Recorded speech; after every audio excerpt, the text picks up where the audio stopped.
Abraham Lincoln বলেছিলেন, আপনি আজকে এড়িয়ে গিয়ে কালকের দায়িত্ব থেকে বাঁচতে পারবেন না। নমস্কার বন্ধু, আমি প্রণব। আজ আবার একটি পজিটিভ গল্প নিয়ে আপনাদের সামনে। অত্যন্ত ধনী এক ব্যক্তি ছিলেন। উনি উনার সারা জীবন শুধু অর্থ রোজগারের পেছনেই লাগিয়ে দিলেন।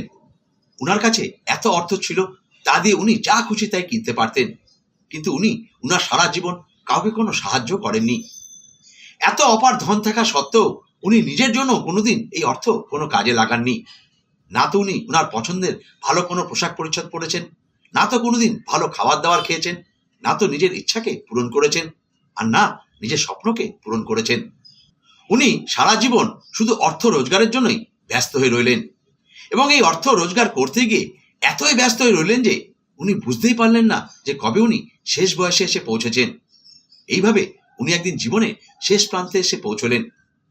অবশেষে একদিন সেই দিনটাও এসে পৌঁছলো যেদিন উনার জীবনের শেষ দিন ছিল, এবং উনাকে নিয়ে যাওয়ার জন্য মৃত্যু নিজে এসে উপস্থিত হলেন। মৃত্যু সেই ব্যক্তিকে বললেন, তোমার শেষ সময় উপস্থিত হয়েছে এবং আমি তোমাকে সঙ্গে নিয়ে যাওয়ার জন্য এসেছি। মৃত্যুর এই কথা শুনে সেই ব্যক্তি বললেন, আমি তো এখন অবধি আমার জীবনে সেইভাবে কোনো আনন্দই করিনি। আমি অর্থ রোজগার করবার জন্য, নাম কামানোর জন্য এতই ব্যস্ত হয়ে গেছিলাম যে আমি আমার অর্থকে কাজে লাগাবার কোনো সময়ই পাইনি। কিন্তু এখন আমার সেই অর্থগুলোকে খরচা করার জন্য কিছু সময় চাই। কিন্তু মৃত্যু ওনাকে বলল যে না, আমি তোমাকে আর কোনো সময় দিতে পারবো না। তোমার জীবনের সমস্ত সময় শেষ হয়ে গেছে এবং আর কোনোদিন সেই সময়কে বাড়ানো যাবে না। মৃত্যুর এই কথা শুনে সেই ব্যক্তি বললেন, আমার কাছে প্রচুর অর্থ আছে। তুমি যদি চাও তো আমার এই অর্থের অর্ধেক অর্থ আমি তোমাকে দিয়ে দিতে পারি, কিন্তু আমাকে আরেকটি বছর সময় দাও ঠিকমতো বাঁচার জন্য। কিন্তু মৃত্যু বলল, না, তা কোনোভাবেই সম্ভব নয়।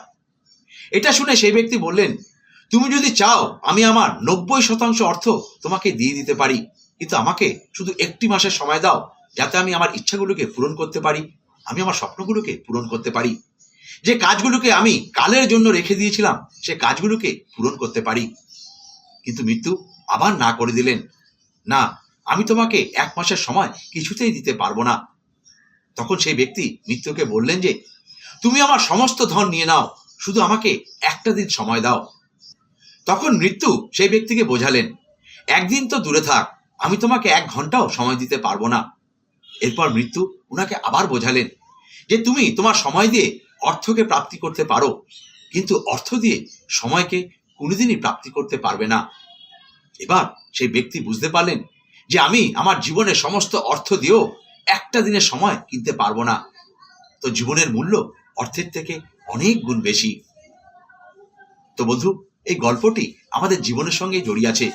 আমরা সারা জীবন এইভাবেই দৌড়তে থাকি এবং ভাবি যে একদিন জীবনে বাঁচার মতো বাঁচবো, ভবিষ্যতে গিয়ে আনন্দ করব, রিল্যাক্স করব, কিন্তু সেই দিনটি কখনো আসেই না। কারণ আমরা সারা জীবন শুধু ভাগতে থাকি, দৌড়নের অভ্যাস করে থাকি, আর যে অভ্যাস আমরা জীবনভর করি তা আমাদের স্বভাবে পরিণত হয়। তাই আমি বলবো, জীবনে আপনার যা কিছু জরুরি তা কালকের জন্য ফেলে রাখবেন না, সেই কাজটি আজই করে ফেলুন, কারণ কাল কখনো আসেই না। আমরা সবসময় বর্তমান নিয়ে বেঁচেছি, কাল শুধু আমাদের পরিকল্পনার মধ্যে এবং আমাদের কথাবার্তার মধ্যেই থাকে। বাস্তবে কালের কোনো অস্তিত্বই নেই।